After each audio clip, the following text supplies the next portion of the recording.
mau ke sana kata saya. Saya tidak punya rencana tahun neraka. Karena nanti di antara syafaatnya Quran itu orang kalau mau masuk neraka tidak jadi. Ya. Ya nggak apa-apa ya diatur sendiri. Jadi di antara syafaatnya Quran itu orang nggak jadi masuk neraka. Jadi syafaat itu ada dua, dari neraka diangkat ke surga dan itu bisa lama itu. Tapi kalau syafaatnya Quran itu yang belum masuk neraka supaya nggak jadi masuk neraka. Karena neraka juga punya aturan, dia juga kena aturan fikih. Jadi, loh betul ini, saya ada guyon. Jadi kena konstitusi apa? Fikih. Sama tak ceritani syafaatnya Quran itu ada orang itu beling itu fasik. Itu dihafal surat Tabarok. Hafal betul. Tabarakalladzi biyadihil mulku wa huwa ala kulli syai'in qadir alladzi khalaqal mauta wal hayata. Pertanyaannya gini, boleh enggak orang menginjek surat Baqarah? Boleh enggak? Enggak. Padahal orang hafal Quran itu artinya ayat itu ada di hatinya. Fa inna wa ta'ala la yu'adzibu qalban wa al-Qur'ana. Allah tidak akan menyiksa hati yang menyimpan Quran, yang jadi flash disknya Quran, yang jadi rekaman Quran. Singkat cerita orang ini hafal. Pas ketemu Mungkar Nakir prosedur kan, ini orang fasik mau diantemin sama Mungkar Nakir. Prosedur ya, dia kan prosedur standar. Si surat Tabarok akhirnya menjelma jadi seseorang yang gagah berani. Kamu nggak boleh nyiksa orang ini. Saya ini kalamullah. Kalau kamu nyiksa dia berarti nyiksa saya. Kamu berani sama kalamullah. Wah ya tidak berani jadi Mungkar Nakir. Tapi orang itu nakal, harus saya gebukin. Tapi kata Quran tadi, tapi saya di situ pasti kena saya. Oh debat, nggak ada lajnahnya ini nggak ikut. Kalau Gus Wirjon ikut jadi lajnah. Kalau jadi lajnah pasti kroninan. Kalau santrinya dimenangkan nanti. Akhirnya debat. Ya sudah kita ketemu Allah. Akhirnya Mungkar Nakir sama Quran tadi surat Tabarok datang sowan sama Allah. Terus kata Allah, memangnya kenapa Mungkar Nakir? Saya harus nyiksa dia karena dia fasik ya Allah. Memangnya kenapa surat Tabarok? Saya ada di situ. Menurut aturan orang tuh nggak boleh injak-injak Quran. Kalau dia nutuk saya, nutuk Quran, itu harus dikasih tahu fikihnya Mungkar Nakir. Akhirnya Allah ngendikan gini ke surat Tabarok, ya sudah terserah kamu. Kalau terserah kula Gusti, Mungkar Nakir nggak boleh nyentuh orang ini. Ya sudah selamat. Sehingga terus itu sama baca di termasuk mujizatnya surat Tabarok di tafsir Ibnu Katsir banyak. Karena tadi logikanya malaikat itu juga kena aturan fikih. Sehingga banyak ulama termasuk Said Muhammad ngendikan pertanyaan Mungkar Nakir itu tidak semua orang kena. Kalau semua orang kena nanti kalau tanya Nabi Muhammad, waman nabiyuka? Kacau kan jawabnya. Nabi kamu siapa? Lu saya ini nabi. Ya kan? Lah nanti kalau pas ketemu Nabi Ibrahim, waman abuka? Jadi repot kan? Makanya ada kiai yang guyon kalau ditanya merebuka, saya ini guru tauhid sembrono. Saya ini ngajar Ummul Barohin, kamu tanya merebuka. Masyhur itu keramatnya Imam Malik itu. Ada Ashabu Malik, rajulun min ashabi Malik. Beliau ditanya Mungkar Nakir merebuka menabiuka. Imam Malik datang, ini seumur-umurnya itu ngajar tauhid. Kok kamu bedai enggak sopan kamu? Dan kita berharap barokah sampean ngaji nanti itu. Yes. Malaikat itu anak sungkane gitu. Jadi dan saya meskipun guyon itu serius. Bedanya orang alim sama ndak itu di situ. Kalau orang alim itu guyon itu masih bener, masih serius. Coba saya bacakan ayatnya. Ala inna auliya Allahi la khaufun alaihim wa lahum yahzanun. Terus lahumul busyra fil hayatid dunya fil akhirah. Artinya kalau Mungkar Nakir dengan penampilan garang gitu, berarti ada ketakutan apa enggak? Ada, padahal ciri utama walinya Allah tidak ada ketakutan. Makanya itu termasuk dalilnya Sayyid Muhammad, tidak semua orang alami seperti itu karena wali-wali itu la khaufun alaihim wa lahum yahzanun. Wah anak kiai ketemu karena kerja buat tidur wedek. Iku rezeki ora kok pertanyaan itu, nak konan santri piye? Lho isen wis kiai dihanjuti Mungkar Nakir. Malu gak kira-kira? Mesti pelengane konan santri piye? Nah jawabannya gampang karena pernah ngajar tauhid. Makanya Sayyidina Ali ini cerita ini ada di kitab Nurul Dholam. Sama lihat di kitab Nurul Dholam karangannya Syekh Nawawi Banten. Itu Sayyidina Ali itu ya, andaikan orang biasa mungkin ya agak-agak hasut, tapi ini wali gak boleh kamu katakan hasut. Dia itu mangkal sama Umar. Orang kok setiap orang pernah dibentak. Apa dia berani bentak Munkar Nakir? Penasaran dia. Bagaimana perangnya Umar itu berlanjut enggak gitu kira-kira. Akhirnya minta, ya Allah saya minta kasyaf. Ya karena yang minta Sayyidina Ali karena mau wajah dituruti sama kasyaf. Dilihat Sayyidina Umar pas meninggal itu. Jadi hasud itu ya kadang penting asal baik. Loh betul bahasa Kanjeng Nabi kadang la hasada illa fisnaten. Itu Nabi bahasakan ya hasad. Gus Verson aja yang nafsirkan ghobtoh itu kan gaya-gayanan sebagai ulama. Aslinya Nabi ngendikannya itu la hasada illa fisnaten. Ulama yang ganti itu namanya ghobtoh. Wong Nabi sendiri nyebut hasad kok kamu tafsiri ghobtoh. Ya hasad ya hasad.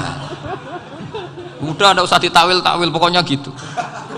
Kalau sampean nggak percaya nggak apa-apa. Kok gitu aja kok repot. Karena sampean nggak percaya kemungkinannya dua. Satu nggak ngerti. Dua sama-sama alim kan dari awal kalau sama-sama alim kan laisali alimin ayuqallida aliman akhor. Kita nggak perlu saling mengikuti. Ngapain hasud? Biasa aja. Akhirnya Sayyidina Ali kasih. Pas Umar bangun, setelah mati kan bangun, setelah meninggal bangun. Munkar Nakir datang dengan perang yang sangat garang. Itu digambarkan Sayyidina Ali matanya itu kalkidril ghali. Kayak apa? Kendil yang apa? Menganga. Wah, seru. Sayyidina Ali senang, paling takut ini Umar. Senangnya bukan main, wah ini mesti takut Umar. Biasa. Ternyata enggak, Umar malah bangkit. Woi, Munkar Nakir. Kamu tahu menghadapi siapa? Itu betul. Kamu itu menghadapi temannya ahabbal khalqi ilallah. Yang diandalkan temannya bukan dia. Kamu tahu yang kamu hadapi, saya ini teman kekasihnya Allah. Jadi boleh kamu mengandalkan Mbak Virjon. Tapi nanti resikonya Munkar Nakir tanya, itu Virjon siapa? Wah itu masalah kan. Makanya syaratnya wali itu harus ma'rufun fis sama. Di langit sudah populer. Makanya dulu ada orang yang saking seninya Abdul Qadir ditanya apa saja jamnya Abdul Qadir Al-Jilani itu aman karena beliau populer. Makanya program kita harus populer dulu di langit. Nah, itu nanti kalau dicatut oleh santri-santri nggak apa-apa. Kalau nggak populer nanti ditanya, itu siapa? Masalah ini. Umar itu yang dibanggakan itu, kamu tahu saya siapa? Ya enggak tahu. Saya ini temannya kekasihnya Allah. Temannya Muhammad. Iya Muhammad Rasulullah. Wah mikir waduh. Repot. Loh di dunia aja gitu kan temannya presiden, temannya panglima, apalagi ini temannya Sayyidul Awalin wal Akhirin. Di dunia aja bilang temannya presiden, menteri orang sudah takut, apalagi ini temannya Sayyidul Awalin. Hanya Munkar Nakir terus konfirmasi sama Allah, gimana ya Allah ini ngadepi. Sebetulnya diandalkan itu temannya, bukan dia. Wah, akhirnya sama Allah dibilang ya bu, ya sama seorang seperti itu bu yang sopan. Terus semenjak itu Munkar Nakir itu nggak selalu berpenampilan seperti itu, sangat. Jadi semoga itu konsisten sampai nanti. Jadi kamu kalau ingin nggak takut Munkar Nakir jadi wali dulu. Karena syaratnya tadi hanya wali sing la khaufun alaihim walahum yahzanun lahumul busyra fil hayatid dunya fil akhir. Jadi orang itu kalau ngaji itu harus khatam. Jangan semuanya kena pertanyaan. Nanti kalau semuanya kena pertanyaan nanti repot. Kalau Nabi Muhammad ditanya waman Nabi juga. Nabimu siapa? Lu kan terus jadi aneh. Jadi makanya ngendikane Sayyid Muhammad semua ulama lah. Enggak ada am kecuali ditaksis. Kecuali sifatnya Allah. Misalnya bikulli syai'in alim ya benar-benar bikulli syai'in. Tapi kalau am semuanya pasti ada taksis. Meskipun dalam muhawarah muhadasah biasa. Misalnya contoh gampang istri kamu baru seneng kamu, Mas nak pengen apa-apa itu lapor aku, gak apa-apa Mas, mesti aku seneng sama lapor. Iku dia aku pengen wayo. Wah langsung jadi apa wae. Mesti apa wae maksudnya kecuali itu gitu. Padahal kalau ngomong Mas sampean ingin apa saja tak dukung. Terus sampean bilang pengen iku wayo. Kira-kira disetujui apa enggak? Sama seperti kita kalau punya teman akrab, wes nang omahku gak apa-apa, anggap ya omahmu dewe. Terus mlebu-mlebu kamar. Jadi ndak ada am kecuali di ditaksis. Artinya kalau ada cerita bahwa orang mati pasti ngalami ditanya mungkar nangkir, itu pasti ada yang ditaksis. Itu pasti tidak dialami para ambiya, para ya, karena ciri utama wali itu la khaufun alaihim walahum yahzanun. Kemudian saya yang mau cerita ya, supaya sampean bisa menghadapi dunia global ini, tak bawa tafsir Munir termasuk tadi. Kenapa orang Islam, Rasulullah SAW itu lebih senang kalau yang menang itu orang Nasrani Romawi, ketimbang yang menang itu orang Faris, dalam hal ini ateis. Karena orang ateis itu lebih ngeri. Sebetulnya beberapa penemuan sains, terutama di ilmu medis, itu orang Amerika, kayak cloning. Tapi orang Amerika itu masih dilarang oleh gereja untuk mengaplikasi, karena nanti bayi cloning itu dipakai suku cadang. Di Amerika masih ditentang oleh fatwa-fatwa agama, baik Islam maupun Kristen. Tapi di Cina itu dipraktekkan, karena nggak ada halangan agama. Di Cina itu biasa ada kondom diolah lagi jadi alat-alat aksesoris. Di Amerika tidak ada, karena masih ada agama, masih ada larangan. Sehingga orang Islam itu lebih takut kalau yang menang itu Persia, karena terus cara berpikir ternyata Tuhan itu tidak ada, langit nggak ada perannya. Jadi ketika yang menang Nasrani masih berpikir itu pertolongan Tuhan, meskipun mungkin cara mengatakan Tuhan beda dengan kita. Tapi ada satu kesamaan bahwa kekuatan samawi itu ada. Jadi disebut ghulibatir rum fi adnal ardi wa hum min ba'di ghalabihim sahlibun. Di sini diterangkan oleh Syekh Nawawi supaya kamu tidak salah paham. Sebetulnya kamu katakan misalnya wah itu paham liberal, sebenarnya saya tidak tersiksa. Cuma takut yang mengatakan seperti itu cek goblokir atau ngaji gitu. Itu aja masalah saya. Ini saya baca ini karangannya Syekh Nawawi, karena tadi kata Mbak Firjon ngaji itu harus sama orang yang bersanad. Saya ini kalah sama beliau itu berkali-kali. Secara nasab saya harus manggil Mbah, secara silsilah ilmu saya juga kalah lagi. Saya sering disewani sama cucu-cucu Syekhona Khalil. Kiai Siddiq itu termasuk murid dekat beliau, Syekhona Khalil. Kalau itu berarti kan Gus Firjon, Ahmad, terus Mbah Siddiq. Mbah Siddiq ngaji Syekhona Khalil. Syekhona Khalil itu pernah ngaji langsung sama Sayyid Zaini Tahlan. Berarti beliau dari Sayyid Zaini Tahlan itu baru generasi kelima. Sementara saya itu sudah ke-7 atau ke-6. Saya, Mbah Mun, Mbah Karim misalnya, Mbah Hashim, Mbah Mahfud Termas, Sayyid Abi Bakar Sato yang ngarangnya Anatul Thalibin, baru Sayyid Zaini Tahlan. Berarti saya ke-7, kalah lagi. Tapi untuk jadi wali biasanya cepat saya. Karena syaratnya jadi mbah itu ngalah demi putu. Jadi kalau beliau ngotot, saya dulu Gusti, saya mbahnya, wah itu mbah yang nggak baik. Pasti jatahnya dikasihkan apa? Cucunya dulu. Makanya Abdul Muthalib itu orang yang dapat wangsit, tapi yang jadi nabi itu cucunya. Jadi dalil saya banyak. Sebetulnya Abdul Muthalib itu sudah sering dapat wangsit, karena saya bahasakan wahyu, Nabi yang protes, enggak nabi kok dapat wahyu. Tapi sebetulnya Abdul Muthalib itu masyhur, kalimat-kalimatnya menunjukkan bahwa beliau itu sudah dapat wahyu kalau nanti cucunya itu jadi apa? Nabi. Makanya senangnya bukan main Abdul Muthalib sama Rasulullah. Putu seneng, mbah seneng putu. Jadi mungkin, jadi sampean enggak usah protes loh. Yang jadi wali kok cucunya. Dulu betul. Dulu Mbah Hamid Pasuruan itu kalau Mbah Ahmad Siddiq ke sana, Mbah Hamid Pasuruan kalau manggil Mbah Ahmad Siddiq itu paman. Tapi pamannya minta ijazah ke ponaan. Apa ya gara-gara itu memang. Kalau itu masih berlaku apa? Ngalah tadi. Kayaknya masih apa? Hawane masih. Karena melihat tren-tren langit masih gitu kayaknya masih. Masih itu. Ya, tapi mbahnya tetap dapat jatah, tenang saja nanti. Tapi memang sebaiknya mbah itu legowo. Rasulullah Muhammad SAW itu terkenal min dzurriyyati Ibrahim. Tapi kata Rasulullah, ana dakwatu Ibrahim wa bisyaratu Isa. Aku nganti ngene iki barokah dongane Nabi siapa? Ibrahim. Jadi dongane Nabi Ibrahim ya tiba teng putu. Jadi banyak bukti bahwa jatuhnya ke putu gitu. Tadi saya di kamar sama beliau berduaan. Nih Mbah sing dadi wali di sini, aku webang. Cocokan tadi. Nah, kenapa saya akhir-akhir ini gulirkan daftar wali? Kenapa? Saya ini resah ya, orang sudah ingin dicintai pejabat, dicintai tetangga, dicintai teman. Tapi kadang-kadang orang lupa lagi dicintai Allah. Makanya saya meskipun guyon, tapi ini amdan, bukan sahwan. Supaya orang punya cita-cita lagi jadi wali, ingin dicintai Allah. Kita ini terlalu lama ingin dicintai makhluk. Mbok ya naik kelas sedikit lah. Ingin dicintai Allah Subhanahu wa Ta'ala. Meskipun saya guyon, tapi tadi guyon saya tuh lebih serius ketimbang serius Anda. Karena tak pikir. Saya tuh kalau pergi itu seneng ngebis, bukan karena saya tidak punya mobil, tapi saya sering mau butuh itu supaya nggak diganggu. Karena saya tuh harus punya waktu sendiri. Kalau bis kan ketemu orang nggak kenal, tapi sekarang ya agak susah, banyak yang kenal.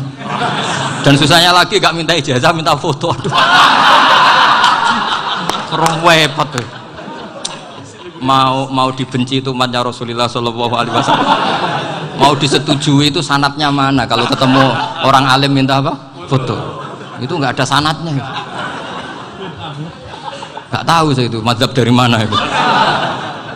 Ya mazhab milenial yang jelas itu kan. Ini tak baca ya biar dapat, karena ini kenangan saya sama Mbak Ahmad Siddiq. Saya masih ingat betul beliau ngisi hallnya Mbak Abdullah bin Umar, berarti abahnya Mbak Hamid. Karena mbah saya itu Fatimah binti Khalid bin Umar, kalau Mbak Hamid itu Hamid bin Abdullah bin Umar. Itu saya masih ingat betul zaman itu Mbah Hamid setiap hall di Lasem itu rawuh dan saya derek mbah saya karena masih misanan datang ke Lasem. Itu beliau pas itu ngisi sama Mbah Mun. Mbah Mun masih muda, Ki Ahmad Siddiq sepuh senior. Itu beliau cerita bahwa dulu ketika Indonesia dijajah Jepang itu para kiai mimpi dibacakan ayat Ghulibatir Rum fi adnal ardi wa hum min ba'di ghalabihim. Terus ada kiai yang tanya, takwilannya gimana? Ya nanti Jepang pulang bukan karena kita yang mengalahkan, tapi Jepang ada yang mengalahkan sendiri, meskipun tidak kita. Kayak dulu Faris tidak dikalahkan Islam, tapi dikalahkan Romawi, tapi yang senang umat Islam. Wa yauma idzi yafrahul mu'min. Itu luar biasa ulama-ulama kita. Delalah kejadiannya Indonesia seperti itu. Yaitu kita tidak mengalahkan Jepang, tapi Jepang pulang sendiri karena dikalahkan apa? Sekutu. Ya ini saya baca. Ini tidak usah dicek bacanya bener apa enggak, sudah aman apa? Aman. Karena kalau saya salah itu ya sengaja. Artinya ya sengaja saja. Ya biasa maksudnya. Saya kemarin ngisi di Pondok Peloso, di Pondok Al Munawir Jogja. Salah itu ada dua, ada salah memang benar-benar salah. Itu enggak apa-apa, bisa dimakfu. Karena mesti sangke wong goblok salah yang terus itu. Ada salah bawaan ilmu, itu repot tuh dadaninnya. Karena misalnya kita yang biasa belajar qiraah sab'ah wayah sibuhu, mesti diulang lagi wayah sabuhu. Karena qiraahnya Imam Asim itu hasibah yah sabu bi fathis sin. Sementara kita kalau ngaji kitab kulino yahsibu. Sehingga kita yang biasa belajar sab'ah itu kalau baca kitab itu kayak orang bingung. Kadang-kadang yang ngaji juga bingung. Gus Pak mocok di bulan pilih. Ya tepat-tepatan. Ada yang mengatakan Gus Pak bingung, ada yang mengatakan Gus Pak alim alama. Ya tepat-tepatan nasib tadi. Karena memang ya sab'ah memang seperti itu. Misalnya kufuan. Kufuan itu Imam Asim baca kufuan. Tapi beliau punya murid namanya Syu'bah. Itu kalau baca kuf'an. Makanya kita itu, ini kan khataman Quran ya. Jadi saya menyinggung sedikit tentang qiraah sab'ah. Tadi beliau juga sudah tak kasih kitab saya Hifdzuna Liyadal Mushaf. Sama tak ajari latihan sab'ah. Memang angel ya. Makanya yang nggak bisa itu wong pinter. Sudah tahu angel ya nggak usah diteruskan kan. Orang menghindari barang angel itu pinter apa goblok? Pinter. Berarti wong goblok pinter. Saya tuh makanya sama orang goblok tuh respect. Jadi orang alim tuh angel apa gampang? Angel. Menghindari barang angel pinter apa goblok? Loh, orang menghindari barang angel pinter apa goblok? Pinter. Berarti wong goblok pinter. Jadi saya sama orang-orang goblok itu respect. Sudah tahu jadi orang alim angel ya barang angel ya harus dihindari. Makanya saya ini insya Allah umatnya Nabi yang termasuk yang terbaik. Amin. Karena mencintai umatnya Nabi termasuk yang goblok. Waduh. Itu tidak gampang itu. Karena tadi sudah tahu ya. Seperti itu loh orang naik panjat pinang itu yang naik karena ingin hadiah. Yang nonton sudah tahu wah licin kok dinaikin mau keplodok ya. Tapi orang sepakat yang nonton juga pinter karena sudah tahu ribet kok. Tukun yang pasar kena lah apa mana. Sama juga gitu. Ngalim tafsir angel, ngalim fikih angel. Karek ngaji ngerekam kan gampang. Itu pinter apa goblok? Pinter. Iya. Makanya kula niku mbok burohno ngono tok. Saya tadi dinasihati Mbak Virjon, moga-moga hati saya selamat. Saya itu meskipun kata orang banyak, muhibbin saya banyak, tapi saya insya Allah tidak riya. Saya itu pakai kitab namanya Tasbitul Fuad, itu karangannya Said Abdul Al-Haddad. Ketika beliau punya muhibbin banyak ditanya, bagaimana ya Habib Anda menjaga hati Anda? Jamnya Said Abdul Al-Haddad itu unik. Innama azzamu Allah. Mereka itu sebenarnya menghormati Allah, cuma butuh sarana, dan itu saya. Jadi saya tahu sampean semua itu mencintai Quran, mencintai sunnah Rasul, mencintai hadis-hadis Rasul. Cuma sampean kan karena nggak paham, terus manfaatkan saya. Jadi sebenarnya saya ini korban. Korban. Jadi saya mau riak gimana? Korban kok mau. Bangganya di mana tuh? Coba sampean misalnya ngaji tafsir, belajar sendiri kan susah. Terkibnya susah, maknanya susah, bahkan beli kitabnya kadang nggak kuat. Loh, untuk jadi alim tafsir itu kan harus beli kitab. Loh, saya sering belajar kitab itu jutaan. Tafsir Tobari, saya pernah beli kitab Fakhrur Razi itu berapa coba? 27 jilid. Karangannya Fakhrur, belum karangannya ulama modern, Imam Sa'rawi. Itu berapa jilid? Itu jutaan. Saya kemarin juga dihadiahi kitab Pak Quraish Shihab namanya Faidul Bari fi Syarhil Bukhari. Pak Quraish Shihab yang terkenal. Dia sering diskusi sama saya. Saya ngasih hadiah beliau, beliau ngasih hadiah saya. Wah, itu harganya nggak kuat. Tidak kuat, kadang di Indonesia nggak ada coba. Dan sama orang hebat menghindari kesulitan itu. Nah, kesulitan itu sebab ngaji ikut, kalau nggak paham dirukokno rekamannya sudah gitu. Pinter mana sampean sama saya? Pinter sampean kan? Bikin sosis susah, beli aja kok repot kan. Makanya nggak boleh orang bilang, wah aku goblok reso tafsir, aku wong pinter. Makanya nanti kalau saya ketemu Nabi tidak termasuk orang yang mentahkir orang Islam. Kafa bil mari isman ayah kira akhahul muslim. Jadi cukup orang itu dosa kalau menyepelekan orang Islam, termasuk darani sampean goblok itu dosa. Caranya nggak darani goblok ya tadi di logika tadi. Alim itu angel, gendari angel itu pinter, berarti wong bodoh pinter ya sudah gitu. Tapi tetap bodoh. Tapi ini satu cara untuk saya respect gitu. Coba orang yang ngaji tafsir saya banyak, mungkin ribuan. Itu sebetulnya mencintai Quran. Karena Quran adalah kitab suci yang panduannya umat Islam. Sangat mencintai Quran. Terus kemudian mereka nggak paham. Terus mencari orang yang memahamkan. Burohno lah cara Jawane. Terus keren saya itu di mana coba? Lah terus mereka kurang ajarnya gini, kalau paham itu ya alhamdulillah paham. Kowe nak ngaji Gus Bae ngono tok. Tapi nek ora paham, ora nyalano akal ya. Mari Gus Bae nerangno cepet, mulane gak paham. Ora kok nyalano teke sing lelet. Itu kan Masya Allah, naudzubillah. Sebetulnya tingkat kurang ajarnya tinggi Gus sebenarnya. Jadi kalau nggak paham itu kadang nggak nyalahno uteke. Kayak mau misalnya, mau mari mikir aja jelas. Padahal misalnya jelas orang mesti paham, bodoh. Paham ya? Jadi kata Said Abdul Haddad, innama azzamu Allah. Sebenarnya mereka itu sangat menghormati Allah. Makanya kita nggak perlu mengatakan wasilah itu kafir, nggak akan. Karena orang tawasul sama Rasulullah itu ingin dapat ridhonya Allah lewat orang yang dicintai Allah. Kita mencintai wali sebenarnya, wah itu kekasih Allah. Kita mencintai itu karena mencintai Allah. Sama seperti gini, kamu mencintai kangkung apa enggak? Sebenarnya sama sekali enggak. Tapi kamu ingin sehat, ada asupan gizi. Kamu ingin tubuh kamu sehat, butuh asupan gizi. Kemudian kamu makan kangkung. Apa terus kamu cinta kangkung? Kan enggak. Cinta kesehatan kamu sama. Orang yang mencintai saya sebenarnya ingin kepuasan rohani. Saya kan termasuk kiai yang torekonya gampang. Ini swarga, kan akhirnya penggemarnya banyak. Coba kalau kamu neraka. Jadi sebetulnya Anda mencintai kepuasan Anda sendiri. Nah, saya ini korban. Makanya untuk masuk surga cepat saya, korban itu cepat. Da'watul mazlum la turaddu kan gitu. Laisa bainahu wa bainallah hijab. Jadi saya kalau dongo langsung seret langit. Karena mazlum. Saya sinau tafsir itu, Pak, sampean bayangkan ada tafsir itu sudah 27 jilid. Sekarang Fakhrur Razi itu bulatnya bukan main. Karena dia ahli filsafat. Bulatnya Masya Allah. Sudah gitu sinau Jalalain kadang dikomen oleh Sawi. Sudah kita percaya Jalalain boleh dibuli Sawi. Percaya sawi dikandani, oh iku maliki rasa ribet. Sudah gitu sinau Qurtubi, sinau tafsir Tabari itu susahnya. Belinya susah, belajarnya susah. Padahal saya punya keluarga, punya istri, punya anak. Bayangkan kalau istri saya rewel kayak istri sampai. Wah itu. Tapi alhamdulillah enggak. Sama sekali enggak. Allah sudah milihkan, wah ini bahaya kalau punya istri rewel. Imam Sibawayh itu kitabnya banyak, tapi yang terbukukan hanya kitab Sibawayh. Karena beliau kalau sudah belajar lupa istri. Hanya pas beliau di pasar, kitabnya dibakar semua sama istrinya. Karena dianggap saingannya. Ternyata yang dicerai tidak kitabnya, malah istrinya. Itu Imam siapa? Sibawayh. Tapi alhamdulillah kitab saya nggak terbakar, aman. Saya teruskan ya. Jadi untuk menjaga ria dilatih innama azzamu Allah. Sebenarnya mereka itu menghormati Allah. Sehingga wasail-wasail itu sebenarnya nggak pernah jadi subjek pelaku utama enggak. Tetap Allah. Sebab itu kata Sayyid Muhammad, kamu kok mengatakan wasilah itu kafir itu gimana?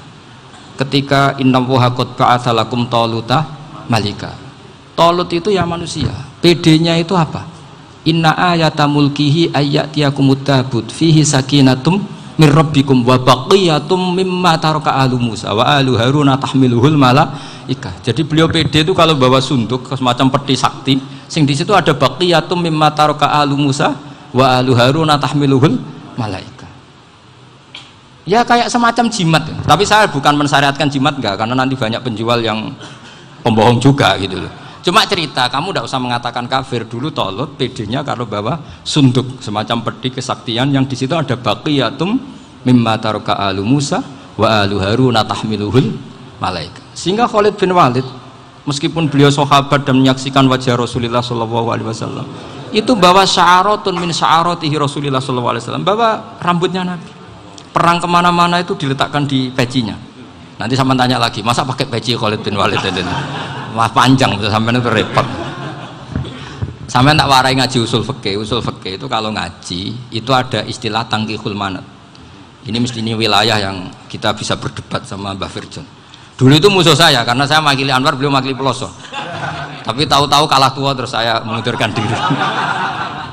Di fikih itu ada istilah, ada tangkihul manat, ada tahqiqul manat, ada tangkihul manat. Tangkih itu kira-kira gini, lafadz hadis itu dibuang sekian untuk tahu bahwa itu madarul hukmi.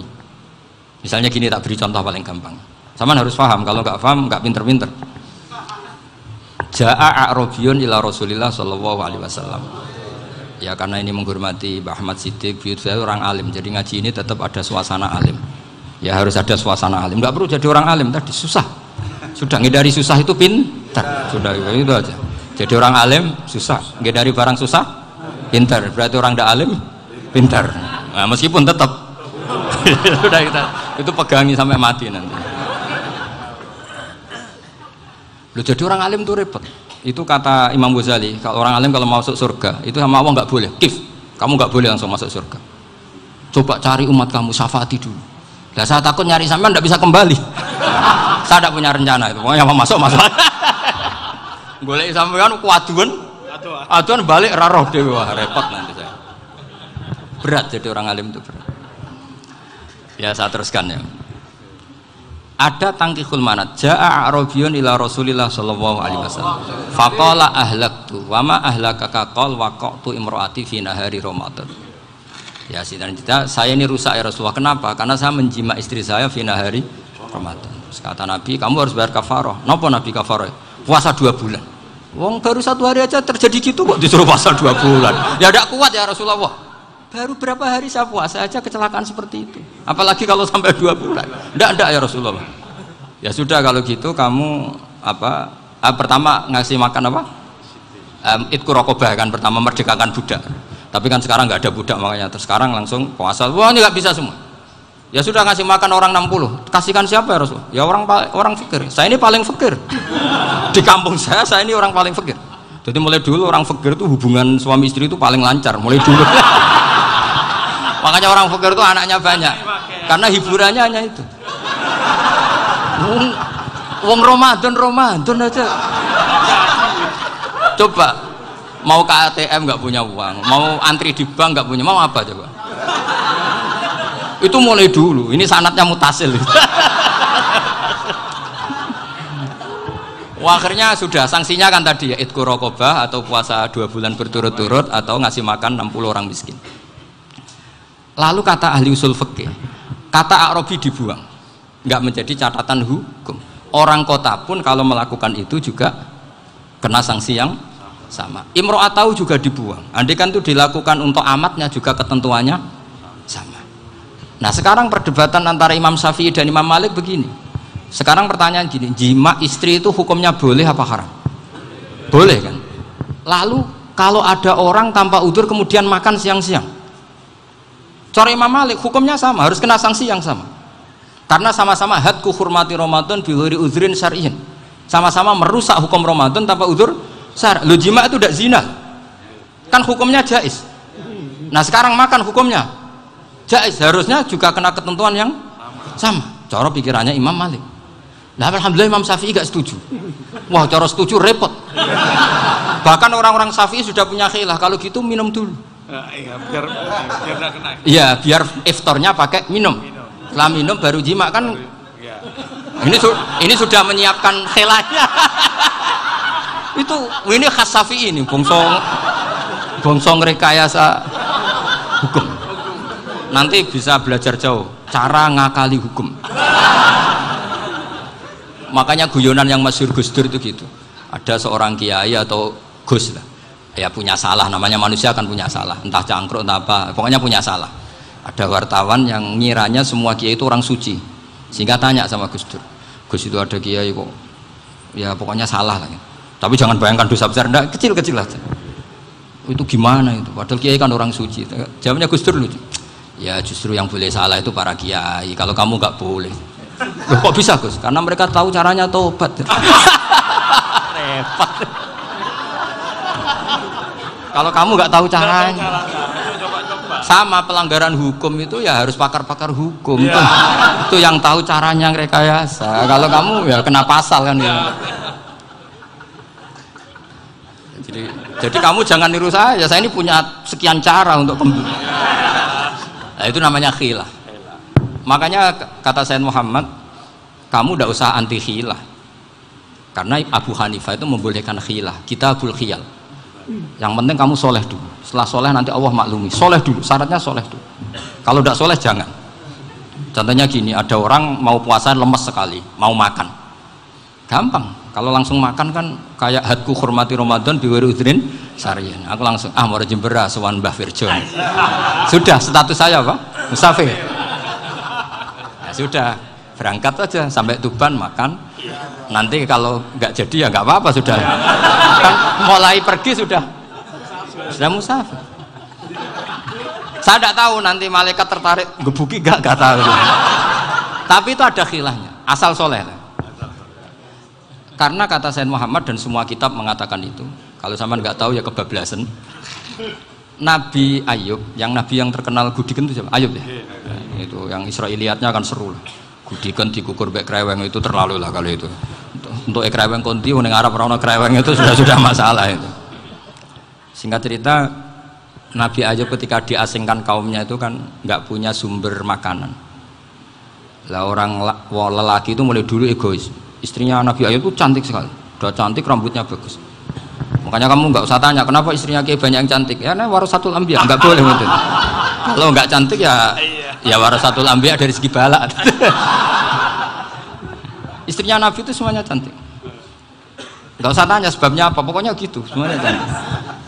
Singkat cerita, beberapa kali istrinya Nabi Ayub itu kerja demi bisa nafkahi Nabi siapa? Suatu saat itu tidak ada pekerjaan yang cukup untuk beli roti. Satu-satunya peluang dapat rezeki itu putrinya raja itu rambutnya berondoli. Terus ada sayembara siapa yang rambutnya bagus mau dibeli. Sampai rambutnya istrinya Nabi Ayub itu dijual. Nabi Ayub tersinggung karena itu mengurangi kecantikan. Jadi lelaki mulai dulu gitu. Udah nggak urun kalau istrinya nggak cantik itu komplain. Itu khasnya lelaki. Jadi kalau kamu gitu ada sanadnya juga, tenang saja ya. Komplain ya pegawaian itu. Saking mangkelnya Nabi Ayub terus ngendikan la adriban naki mi'ata sautin. Kamu akan saya pukuli dengan mi'ata sautin atau dengan 100 cambukan. Atau mi'ata dikhtin atau mi'ata apalah sesuai konteks zaman itu. Engko namanya pecut tuku konti kok ribet lagi. Singkat cerita Akhirnya ketahuan bahwa istrinya menjual itu demi Nabi Ayub. Allah nggak ridho kalau kekasihnya yaitu istrinya Nabi Ayub wis perjuangan kayak gitu malah kena hukuman. Tapi Allah juga nggak ingin kekasihnya yang bernama Ayub melanggar sumpah. Padahal beliau sudah sumpah, wallahi demi Allah nanti tak pukul dengan 100 kali. 100 kali dengan lidi lah misalnya, contoh yang gampang tuh lidi. Akhirnya sama Allah dikasih satu solusi. Wa khud biyadika dikhtan fadrib bihi wala tahnas. Ya sudah, lidi itu ikat jumlahnya 100. Terus pukul sekali saja, anggap saja sudah 100. Iku pangeran sing wari ngakali ngono iku pangeran. Tapi syaratnya soleh, syaratnya soleh. Jadi kalau kamu anti khilaf berarti anti ajarannya Allah di ayat itu. Wa khud biyadika dikhtan fadrib bihi wala tahnas. Itu dulu ada, ini cerita di Ithaf, ini cerita terakhir, ini sudah, sama jangan nama sudah. Terus pengumuman tadi, yang nggak pernah sepuh ngutang saya itu haram tadi. Karena tadi saya punya kewajiban di rumah yang bisa menggugurkan ya kewajiban yang lebih besar. Lebih besar itu ya tadi, bisa pernah guru, pernah sepuh, yang jelas gak umur. Umur sampean menangkap itu, tua serepot itu. Ada raja itu ganteng kaya, senengannya nikah perawan cantik. Oh, itu semua kampung mesti kenal. Mungkin digilir atau gimana pokoknya. Suatu saat ada pemuda suka sama perempuan yang di kampungnya, cantik sekali. Kemudian pemuda ini ternyata pekerja di kerajaan itu. Tiap hari ditanya, "Oh, itu yang di kamu yang cantik siapa? Mau saya nikahin gini." Wah, bahaya ini, saingannya raja. Jadi yang dibidik pemuda tadi itu saingannya. Si raja ini orang yang namanya raja kan gengsinya tinggi. Kaifatang kihuha wa qad ra'aitu qad qabbalaha rajulun. Kok mbok nikah piye? Saya tuh pernah melihat dicium lelaki. Wah, gak mau. Gak gelem wis kadung ditambung lan wa qad qabbalaha rajulun. Saya pernah melihat sendiri qabbalaha rajulun, dicium oleh lelaki. Wah, sudah gak minat raja langsung gak keren. Suatu saat pemuda tadi nikahi perempuan itu. Rajanya marah-marah, kamu lelaki gak punya harga diri gini. Gak punya selera, gak punya harga diri, sudah pernah dicium orang kok tetap dinikah. Terus bilang ke raja, ta'rif manir rajul, lelaki itu siapa? Abuha. Kamu tahu lelaki itu siapa? Sopo? Abuha, bapaknya. Saya kan hanya bilang rajulun, pernah dicium lelaki. Lah pikirannya raja lelaki kue-kue ngene iki. Tapi butuh canom mau rojo ben gak sido itu aja tuh. Baru kayak digulirkan gitu, wakot kebalah rojulun. Wah nggak mau. Setelah itu satu saat pegawainya tadi nih kayak perempuan. Kamu nggak punya harga diri gini. Kamu tahu mandir rojul apa abu? Wah nak ngono aku gak poho-poho. Lah monggo sakniki wis bojo kula. Ora trimo wis diambung wis macam-macam. Lah itu namanya khilah. Apa? Khilah. Kalau di Balawa disebut tauriyah atau apalah. Tapi saya tidak ngajari sampean seperti itu. Sudah pinter sebelum saya ajarin. Bangsa ngakali kan sudah pinter. Ya ini terakhir tak baca Arabnya saja nanti. Bismillahirrahmanirrahim. Biar dapat barokahnya Syekh Nawawi juga barokahnya guru-guru. Bismillahirrahmanirrahim. Wasababu nuzuli hadil ayati annahu kana baina farisa war rumi qitalun wa kanal musyrikuna yawadduna antaghliba farisu ar-ruma. Li anna farisa kanu majusiyan ummiyin wal muslimuna yawadduna ghalabatar rum ala faris liqaunihim ahla kitabin. Jadi zaman dulu orang Islam lebih senang kalau yang menang itu orang Nasrani. Kalau bandingannya ateis, karena bagaimanapun percaya kekuatan langit. Sementara orang ateis sama sekali tidak percaya kekuatan. Apapun bedanya kita dengan Nasrani itu ada kesamaan, yaitu percaya adanya kekuatan langit. Sehingga ketika orang Romawi kalah itu orang Islam ikut susah. Paham ya? Makanya ini tak baca biar sampean nggak macam-macam pikirannya. Fab'atha Kisra saat terusnya, ya pokoknya seperti itu. Akhirnya Rasulullah SAW berdoa lebih seneng yang menang itu Rom karena ahli kitab. Artinya apa? Kemenangan ahli kitab adalah kemenangan makhluk atau hamba Allah yang mentautkan kekuatan kita di bumi dengan kekuatan langit. Makanya saya berharap selain kita ikhtiar medis, kita harus memperbanyak istighfar. Bagaimanapun semua itu dari Allah Subhanahu wa Ta'ala. Kita menghormati negara dengan ikhtiarnya, tapi saya mohon sekali kita juga istighfar, karena semua itu juga ditentukan oleh Allah, oleh langit. Ya, saya kira demikian. Assalamualaikum warahmatullahi wabarakatuh.